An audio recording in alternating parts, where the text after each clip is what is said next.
All right, cool. As I said, I wanted to do a little tier list before we end the arc, the Egghead arc that went on for 2 years, apparently. My lord, really went on for so long. And in this arc, there were so many great moments, in my opinion, which pretty much led me to start reacting to it, because I was like, dude, there's so much great things going on. I'd rather like react to it and share my thoughts with people about what's going on, rather than freak out on my own, because none of my friends like One Piece. No one likes One Piece in my life, unfortunately. So I have no one to talk to about it except people online. And to me, this is like a great way to do it. Just share it with you guys, share it with my channel, share with whoever is interested in watching this. So we're gonna do a little tier list just to end the season while we wait for the Elbaf arc, which I'm very excited about. I hear it's going great in the manga. I still refuse to read it. I refuse to know what's going to happen. Obviously, there's been things here and there that have been shared online that I've kind of been like, oh, is that a spoiler? And maybe it was, but I didn't look much into it, so I just see little glimpses in my head when I think about it. So nothing really like spoiled, so at least that's good.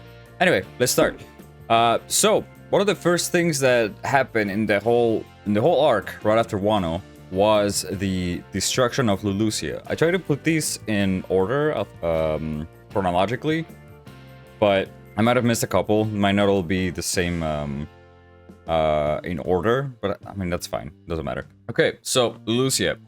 The destruction of Lulusia. We started off the Wano arc with one of the most impactful scenes in modern One Piece, I think. The whole destruction of an island using an ancient weapon by the world government, something completely unprecedented. We obviously sort of expected it, because we know that the world government has been shady as hell, but I think it was in this arc that we find out not about Imu, but we find out more about Imu, more about what their intentions are, more about the lore behind the world government, how dark it actually is, and just the powers of Imu in general. At first, when I first saw this, I thought this was just Imu's power alone, and I was like, holy fuck.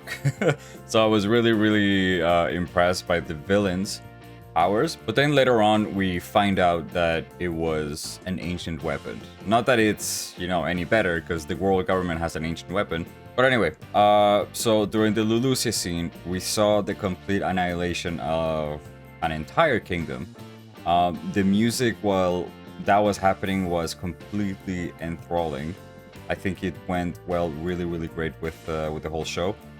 They don't really release new themes that often, or new music that often. They usually reuse the same music, but this was new for the series, and it was perfect. They reused it once, maybe, throughout the second part of Egghead, but we'll get there when we get there.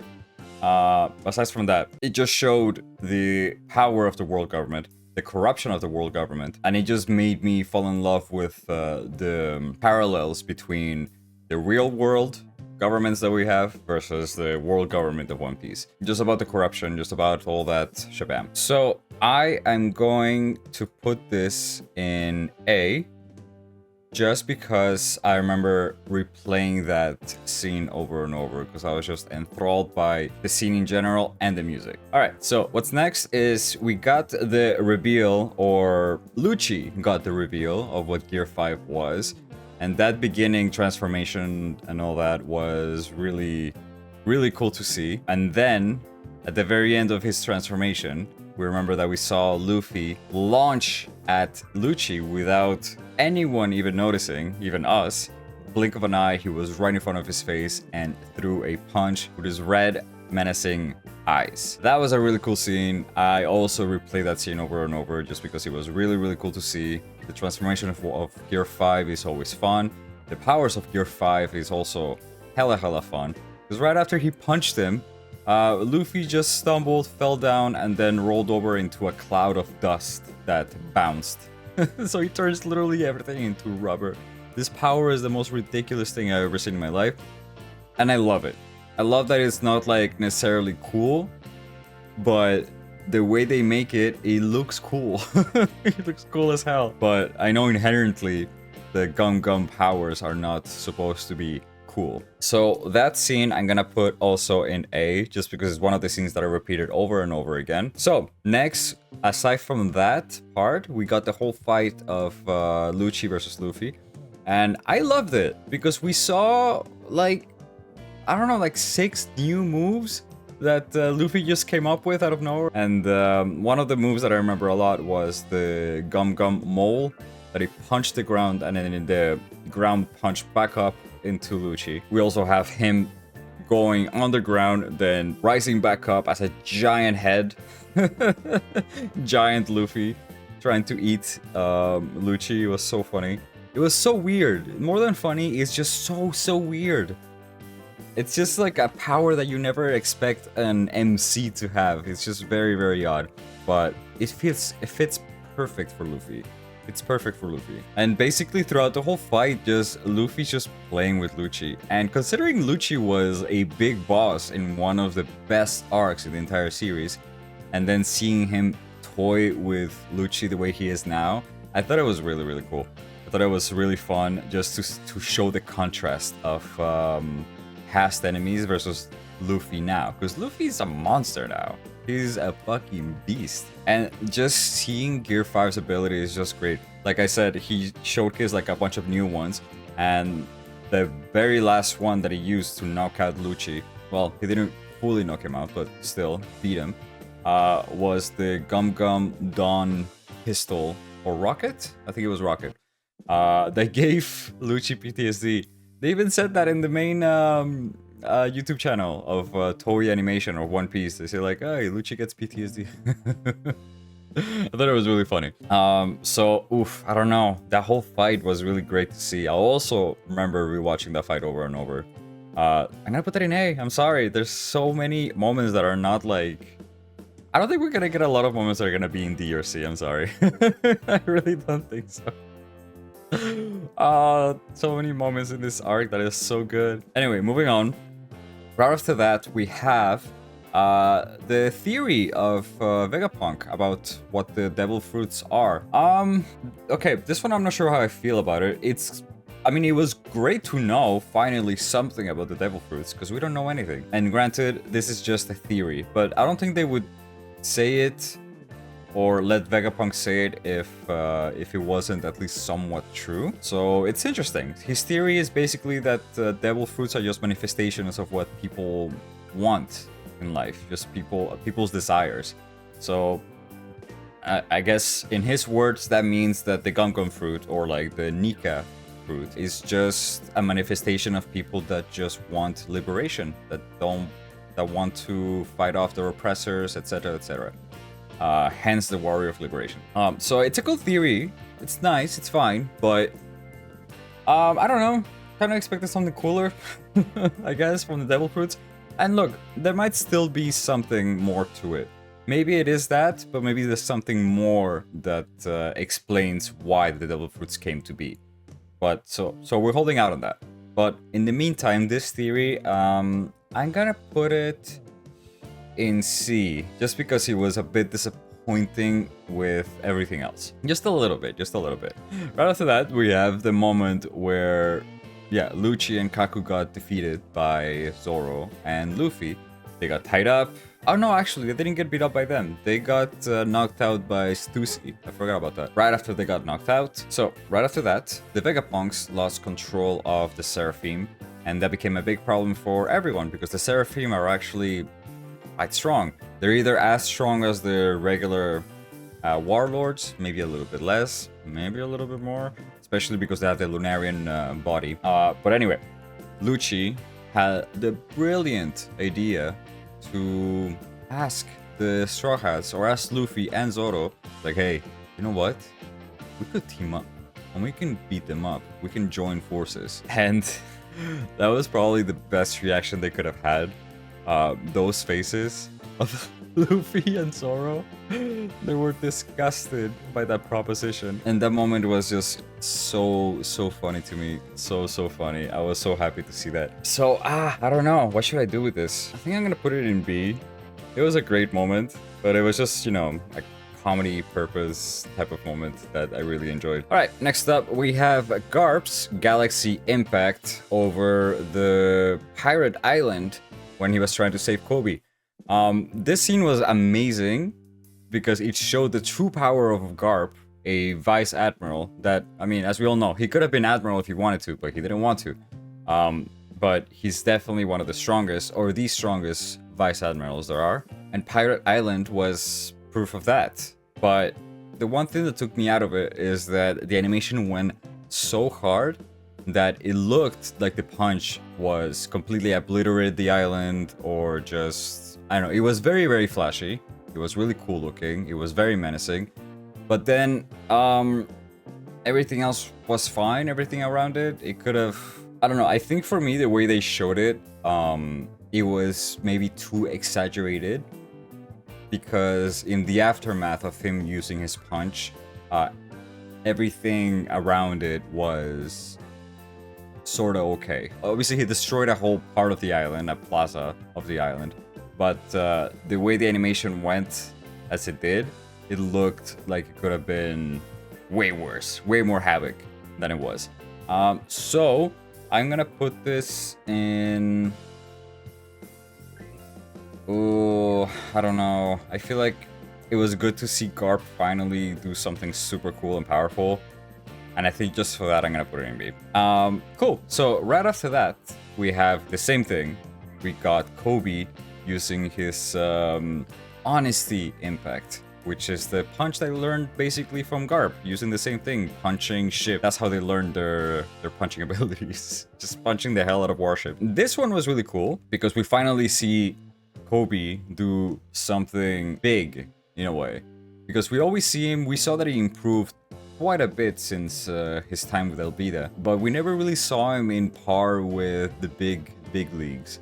And with this punch alone, that kind of puts him up there. He's definitely not in Luffy level. He's definitely not in Zoro level. Nothing like that. But he's getting there. Maybe he's gonna get there in the next couple of years, whenever we get to the end of it. Who knows? But I'm going to put the honesty impact.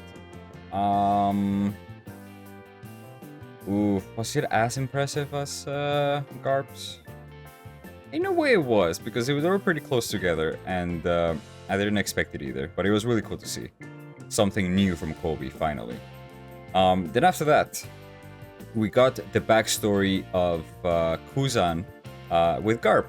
They were pals, he was his mentor and everything, and Kuzan left the Navy right after losing to Akainu, and then became a Blackbeard pirate, or just an affiliation with the Blackbeard pirates. Obviously, I don't think that's the case. I think what they ended up doing was Kuzan fought with Akainu, and whoever lost was supposed to go undercover to spy on the Blackbeard pirates, because ever since Marineford, ever since the big impact that they had, the Navy couldn't ignore it, and they probably said like, okay, we need to send someone to spy on whatever the hell they're doing. So they sent Kuzan, which pretty much means he's also a part of Sword. So seeing the backstory with Kuzan and Garp, I think that was a pretty cool moment. It wasn't like an amazing, like, oh my god, it was emotional as hell, but you know, there were buts. But I'm gonna put it in C. Now, what's coming up? We had two great fights versus two great emperors. So we saw Shanks versus Kid. That fight really didn't last long. It wasn't even close of a fight. Shanks just went in, slashed him, and defeated them. And last thing we saw was Kid sinking with the rest of his crew underwater. And as we all know, Devil Fruits can't swim, so maybe he's dead? Who knows? I don't know who could have saved him. I don't know if Shanks decided to save him. Maybe he would have. I don't think he would. I don't know. I feel like he would have done that much damage. He was planning on saving the kid anyway. So maybe he didn't, but who knows? To me right now, he's dead, but as we all know, One Piece doesn't like killing characters. So who knows? So that moment, I'm going to put also in B. I thought it was really cool to see Shanks' abilities a bit more, or just Shanks in action, to even show that Kid stood no chance at all. 0 chance. Now, this fight was a bit more interesting to me. Law versus Blackbeard. It actually looked that like Law could maybe do more damage to Blackbeard, and he did. He did do some damage. He was against his whole crew, and it wasn't like easy for them, but in the end did manage to overpower him. But Law in this case got saved by two important things in the show. One being Beppo, literally saved them, and two, Oda's wife. Oda's wife told Oda specifically, if you kill Law, I'm divorcing you. So that is the biggest plot armor any character can have ever. So I don't think Law's gonna die. I think we're gonna be fine with that. So this whole fight, I think I'm gonna put it in A. It was really fun to watch. Now, the reveal of the Seraphim. I think the reveal of the Seraphim was cool. It showed pretty much all the 7 warlords clones with newer bodies, newer abilities. Well, not everyone had newer abilities. I think the only one that had like a new ability was S Shark, which was Jinbei's clone. They gave him Senor Pink's ability, the Swim Fruit. It showed how strong they were, but I feel like, I don't know, I feel like I didn't really get a sense of their, or basically what we can compare them to. But again, it was cool to see. The only one we didn't see was Moria or Crocodile's Seraphim. I don't know if they have them. Have they showed them? Oh, they might have actually. They might have showed a Crocodile one. Might be wrong, but I think they have. Anyway, I'm gonna put the reveal of the Seraphim in a C. It was great to see, but it wasn't like amazing. Okay, now next thing we got is the reveal of who the traitor was among the Vegapunk. I didn't think anything of York at all in the beginning. I just thought like, oh, it's just a silly gluttonous girl. Who cares? I didn't think it was gonna be anything. But then they revealed it, and I was like, I mean, I was shocked. The thing that shocked me the most wasn't the reveal of who the traitor was, just because I wasn't really attached to her to begin with. I think it was the death of Shaka. That one hit me way more. I was like, no, it's such a pointless death. So that got me more sad than the actual reveal. But that got more reaction from me than the actual reveal of who the traitor was. So we're gonna put this also in C. Oh, God. This is the Kuma backstory. I think this is the first character I ever see in anything that is just completely... Like, there's nothing wrong you can say about the guy. Like, what did he... He didn't do anything wrong. Every choice he made was selfless, was for the good of others, and he never really did anything selfish at all. It was, this backstory killed me. At the very end, once we see Bonnie on her knees crying, realizing that she just saw her dad's entire life and everything he did for her mom, for her, for basically everyone, the whole world, in the name of liberation. It was just so emotional. It really got me emotional. It's been a while since a One Piece backstory gets me emotional like this, but there's plenty of One Piece backstories that are very sad, and this one is one of them. So this one I'm definitely putting in A. It was a really good backstory. And Kuma is just a hero. He's a hero we deserve, or we don't, I don't know. Okay, next up we have the fight with Luffy versus Kizaru. Once again, that was an amazing fight versus Gear 5. We saw a couple instances of Kizaru versus Luffy Gear 5, but throughout that whole fight, I think it was fantastic. We got to see Kizaru fight. Before we just saw him like, oh, do a laser, do a light kick, but now we actually saw him fighting full force versus Luffy, and it was really fun to watch. Obviously, Luffy won at the end of the day. It wasn't really like that close. I think it just took Luffy a bit to figure out how to beat him, but I don't think he was actually having a hard time in general. Granted, he did fail to stop him from killing Stella, but whatever. I think he was gonna die anyway. So the fight with Luffy versus Kizaru, definitely an A for me. Absolutely. After that, we have the fight between Lucci and Zoro. It was cool to see that Zoro could go hand in hand versus Lucci. I thought it was really cool, but I don't know. I expected maybe a bit more. There was just a lot of slashing and clashing about, which maybe was the point, but I don't know. I would have liked to see a little bit more than that.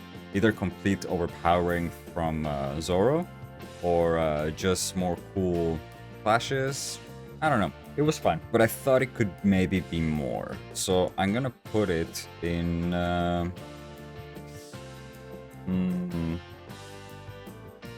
have to put it in C. I'm sorry. Yeah. All right. Now next we have the arrival of one of the elders. To me, this was so anticipated. I've been waiting for those moments since I read it in the manga a while ago, maybe more than a year or two ago. Oh my god. It was really great to see in anime form. I thought it was really fantastic the way they did it. The music, the aura, the whole vibe was just completely spooky and completely overpowering. I thought it was really cool. And I think I'm gonna put this in A. I think I can put it that high, just because it showed the power of the world government. Finally, we never get to see it ever. And this is the first time we actually get to see one of the big bosses in action. I thought it was really cool. After that, we have the arrival of the giants. That was also very cool, very useful, and very needed. It was great to see Dory and Brogy again. Always, they're super fun characters. I love their laugh, and I love their friendship with the Straw Hats. So Dory and Brogy, I'm going to put you in C. It was great to see you guys, but it wasn't like the big takeaway of everything that was happening, because they arrived when a bunch of shit was already happening. So it was it was really hard to see that and be like, oh my god, another great thing. But still, they still deserve a spot somewhere here. All right, next up, we have the death of Stella. We have the scene where Kizaru shot a beam of light through Stella's heart. That was rough. That was rough because I actually wanted Stella to live. I thought he was a cool character. He was a fun character. And for Kizaru, it must have been really difficult to kill his best friend. But it was still baffling to me that he did it without questioning it. Obviously, we saw a bit of doubt in his eyes many times, but he still went on with it, and he still killed his best friend, which is still a big deal. I think it was a cool scene. I'm gonna put it in C. I don't think it deserves like a bigger spotlight than that. Maybe not. Okay, and right after that, we have the story of Joy Boy. We finally get to know more about Joy Boy, the very first pirate, the second user, I guess, of the gum fruit or the Nika fruit. Because we have 3 so far. We have Nika himself, we have Joy Boy, and then we have Luffy.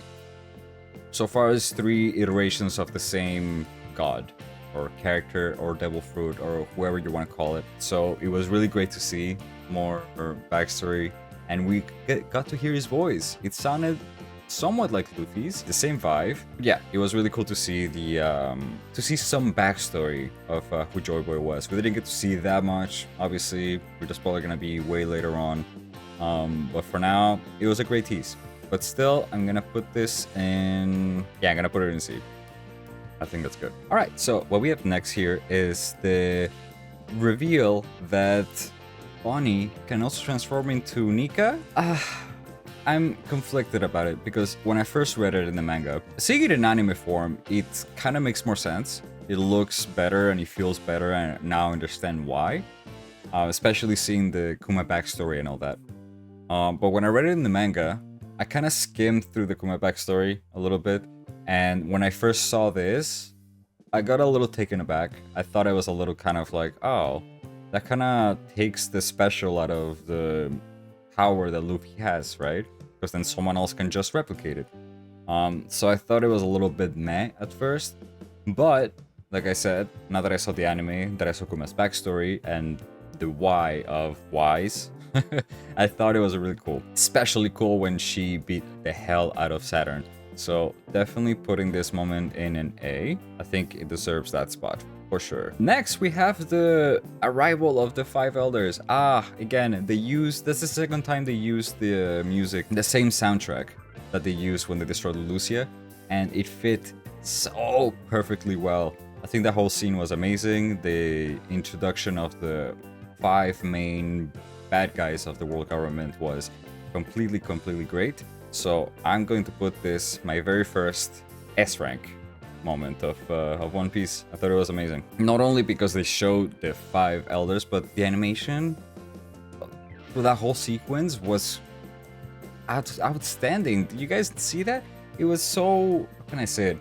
I just really like that they're taking their time with their animations. They're doing a really, really good job with the animation, which is why I understand why they're going seasonal now instead of posting 1 episode every week. It's just gonna give the animators a lot more time, not only to catch up to the manga, but also to just give fantastic animation style. So honestly, definitely fits the S rank in my opinion. Next, we have the